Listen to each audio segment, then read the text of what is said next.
Ya, selamat sore. Assalamualaikum warahmatullahi wabarakatuh. Hari ini saya akan melanjutkan materi kuliah kita, Kesehatan Lingkungan, subtopik Vector-borne and Zoonotic Diseases. Referensi yang digunakan pada kuliah hari ini dari 3 jurnal, dan ada beberapa referensi juga yang tidak tercantum di sini. Nanti ada di linknya tercantum pada slide terkait. Jadi ada patterns, drivers, and challenge of vector-borne disease emergence. Ada vector-borne diseases, dan ada important vector-borne diseases with their zoonotic potential, present situation, and future perspective. Apa itu vector-borne and zoonotic diseases? Vector-borne and zoonotic diseases, atau biasa disingkat VBZD, VBZD ya, merupakan penyakit infeksius yang proses transmisi penyebarannya melibatkan host binatang atau vektor. Sedangkan spesifik vector-borne diseases biasanya melalui organisme seperti serangga, kutu, atau yang sejenisnya, yang membawa patogen dari satu host ke yang lainnya, dengan tingkat bahayanya semakin meningkat. Sedangkan zoonosis, misalnya flu burung, merupakan penyakit yang ditransmisikan dari binatang ke manusia akibat kontak dengan binatang tersebut, atau melalui vektor yang membawa patogen zoonotik dari binatang ke manusia. Jadi kalau VBZD ini adalah sebetulnya bagian dari zoonotic disease gitu. Jadi ada penyakit yang transmisi penyebarannya itu melalui binatang. Tapi kalau VBZD ini vector borne gitu. Jadi dia melalui binatangnya itu serangga gitu, serangga, kutu, dan sejenisnya. VBD atau VBZD ini jenisnya macamnya ada banyak lagi, dan zoonosis juga macamnya ada banyak lagi gitu. Nah, itu bisa kalian pelajari masing-masing ya.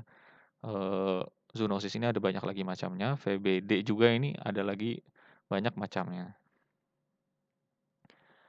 Nah, penyakit-penyakit yang berkaitan dengan hewan ataupun vektor tadi itu sebenarnya termasuk dalam bagian dari penyakit menular.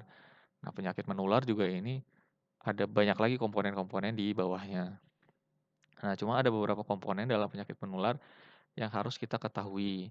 Mungkin ini sudah dibahas di pertemuan sebelumnya, tapi saya mengingatkan kembali. Jadi ada agen itu adalah organisme penyebab penyakitnya, jadi dia yang membawa penyakitnya. Kemudian adalah sumber penularan atau reservoir. Ada cara penularannya, jadi misalnya dia entah melalui udara atau melalui mulut gitu ya. Cara meninggalkan pejamu ini misalnya ya masuk lewat pencernaan, lewat mulut, itu lewat kulit. Cara masuk ke pejamu baru ya sebenarnya sama saja, masuk meninggalkan, dan ketahanan pejamu ini lebih ke karakteristik atau sifat dari hostnya tersebut itu. Misalnya dia dipengaruhi lingkungan ataupun status nutrisi atau ya ketahanan imun dari si carrier atau si pembawa penyakit tersebut. Nah, secara global, setiap tahunnya lebih dari 700.000 kematian terjadi akibat VBZD, seperti malaria, dengue, schistosomiasis, human African trypanosomiasis, leishmaniasis, Chagas disease, yellow fever, Japanese encephalitis, dan onchocerciasis. Ribet namanya ya. Penyakit ini biasanya menyakit populasi daerah kumuh dengan kondisi sanitasi lingkungan yang buruk. Nah, mayoritas penyakit VBZD yang terus meningkat ini ditransmisikan dari kutu atau ticks. Jadi paling banyak tuh kebanyakan dari kutu. Contohnya Ixodidae, dan dari nyamuk, Zulicidae. Dan patogen yang ditransmisikan didominasi oleh bakteri Rickettsiaceae dan virus RNA. Misalnya Faviridae, Bunyaviridae, dan Togaviridae. Faktor yang meningkatkan zoonosis ini paling tinggi adalah perubahan tata guna lahan. Jadi misalnya yang tadinya daerah perairan, daerah sawah gitu ya, memang dia tempat berkembang biaknya vektor gitu ya, berkembang biaknya serangga, kemudian diubah menjadi perumahan gitu. Nah, hewan-hewan tersebut yang mau tidak mau mereka mencari tempat lain gitu untuk berkembang biak gitu. Misalnya mereka jadi tinggal di misalnya di perairan-perairan yang muncul gitu ya, misalnya di kolam-kolam. rumah kita gitu, atau mungkin bahkan dia jadi berpindah gitu ke tempat lain yang tadinya itu nggak ada penyakit gitu. Itu karena perubahan tata guna lahan. Dan Afrika merupakan daerah VBZD paling banyak gitu. Nah, ini ya data dari Sway tahun 2019. Itu secara global paling banyak ini penyakit VBZD itu dari kutu ya, ticks itu kutu. Yang kedua terbanyak itu nyamuk. Kemudian kalau dari secara taksonomi gitu yang paling banyak itu Ixodidae. Ini juga jenis kutu ya. Mungkin orang biologi yang lebih paham yang seperti ini. Nah, sedangkan patogennya ya, patogen yang dibawa itu paling banyak itu bakteri. Jenisnya Rickettsia. Ribet. Nah, ini faktor yang mempengaruhi yang paling besar peningkatan VBZD adalah perubahan tata guna lahan.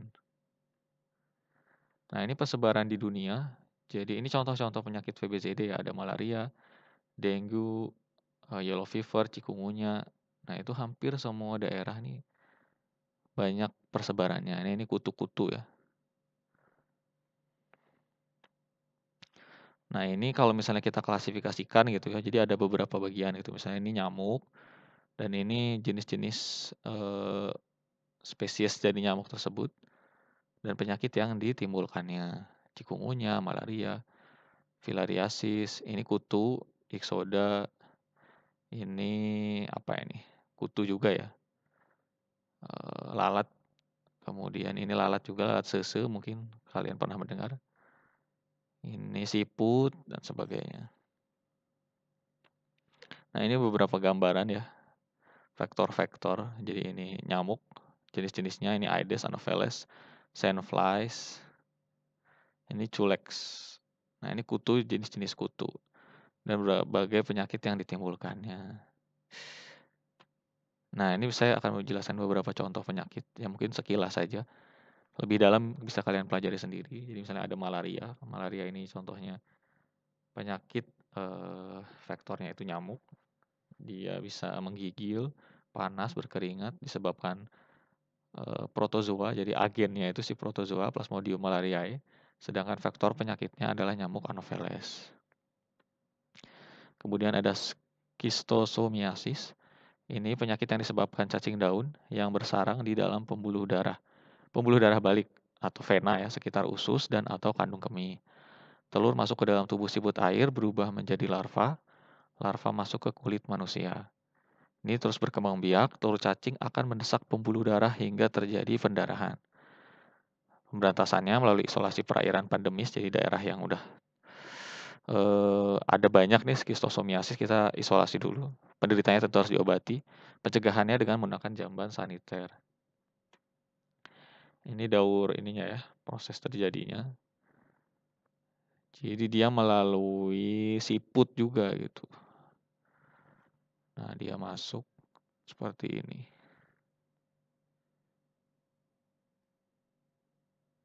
Nah, ini gambarannya ya, mengerikan. Nah, kemudian filariasis, ini kaki gajah.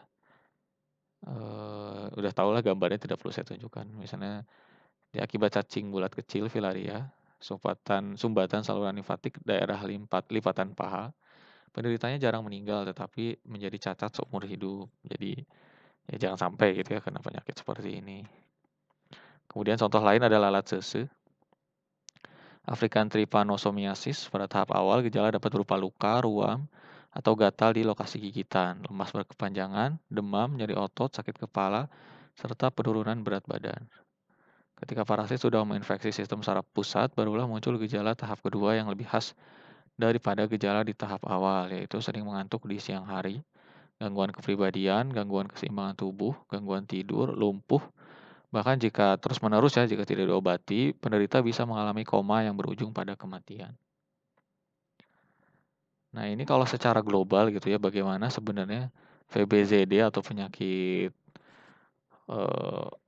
penyakit apa ya, penyakit yang diakibatkan oleh vektor ini tersebar gitu. Nah, dia dipengaruhi interaksi antara vektor dengan hostnya, kemudian host dengan patogennya, dan vektor dengan patogennya.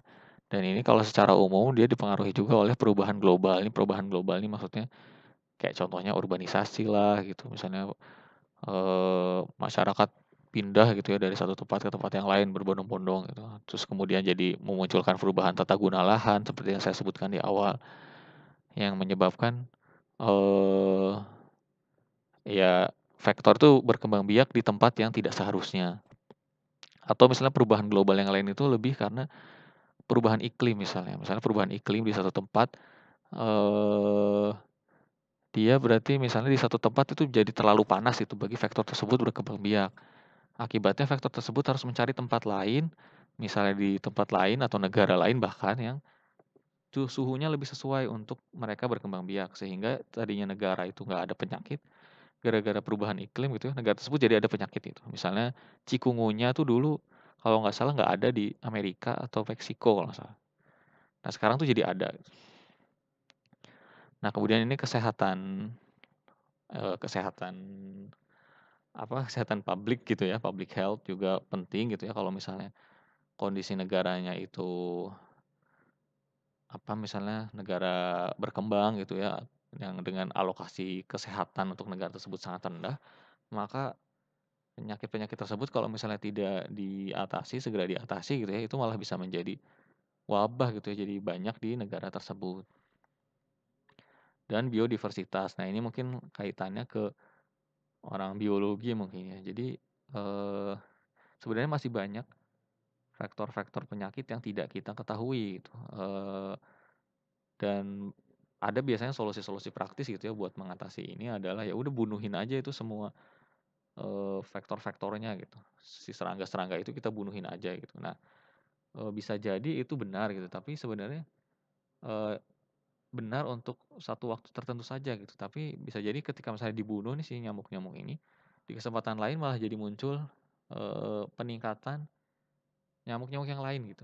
Karena kan apa ya, rantai makanan gitu ya, proses yang terjadi di alam ini tuh kalau satu diganggu yang lain terganggu juga gitu, saling muncul seperti itu. Nah ini dari biodiversitas ini saking banyaknya gitu ya, kita nggak tahu gitu ketika misalnya kita mengganggu satu spesies, apa yang terjadi dengan spesies selanjutnya gitu. Apa yang terjadi dengan spesies yang lainnya gitu.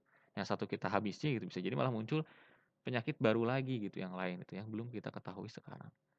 Jadi ini semua itu saling mempengaruhi. Nah, ada beberapa faktor risiko yang mempengaruhi VBZD yang sudah saya jelaskan sebetulnya. Ada globalisasi, urbanisasi, kerusakan lingkungan akibat perubahan iklim. Yang kedua, tidak adanya kesadaran akan penyakit seperti dengue, chikungunya, dan lain-lain di negara yang sebelumnya belum terjangkiti. Ini kasus yang tadi gitu ya. Ya mereka merasa bahwa iklim negara mereka itu nggak mungkin ada penyakit-penyakit ini, tapi karena satu dan lain hal gitu ya, vektor penyakitnya pindah, malah jadi muncul penyakit di negara tersebut dan negara tersebut belum siap kalau misalnya, oh ada penyakit ini caranya seperti apa. Nah ini perubahan praktik pertanian, perubahan tempat berkembang biak dari vektor akibat deforestasi, kekeringan, perubahan curah hujan, dan lain-lain meningkatkan transmisi VBZD. Ini juga sudah saya jelaskan. Rendahnya pendidikan, kesadaran masyarakat, dan monitoring tentang penyakit VBZD. Nah ini juga ya kalau masyarakatnya nggak sadar gitu ya, ya gaya hidupnya masih sembarangan gitu ya, misalnya sanitasinya buruk, ya pendidikannya juga rendah sehingga mereka abai gitu terhadap kemungkinan-kemungkinan munculnya penyakit bawaan vektor ini. Ekonomi negara yang rendah juga ya ini mempengaruhi public health-nya dan kesiapan negara tersebut menghadapi penyakit-penyakit VBZD ini. Dan ada potensi kemunculan kembali VBZD di suatu negara. Ada beberapa cara penanganan, misalnya dengan insektisida, baik kimia, biologi, juga bisa juga dengan radiasi dan sebagainya. Nah, cuma ini solusi sementara gitu. Mungkin emang kalau udah urgent gitu ya bisa dilakukan solusi ini gitu. Tapi kalau terus-menerus ya bisa jadi malah mempengaruhi biodiversitas dari dari vektor-vektor dari serangga-serangga tersebut gitu yang dan memunculkan masalah baru malah justru. Perlu ada program yang lebih sustainable yang kaitannya dengan perubahan iklim gitu, misalnya kebijakan SDGs gitu ya, peraturan-peraturan yang berkaitan dengan peningkatan gas rumah kaca dan sebagainya, itu juga sebenarnya secara tidak langsung malah mempengaruhi timbulnya penyakit-penyakit ini gitu, penyakit VBZD ini. Perbaikan kualitas hidup masyarakat tentu saja Misalnya daerah yang kumuh gitu ya, diperbaiki sanitasinya, jambannya diperbaiki, sampahnya ditata, dikelola dengan baik gitu, sehingga, airnya juga ya, air minum, air bersihnya, sehingga masyarakat tuh bisa hidup lebih sehat gitu, dan kemungkinan munculnya penyakit tersebut lebih rendah.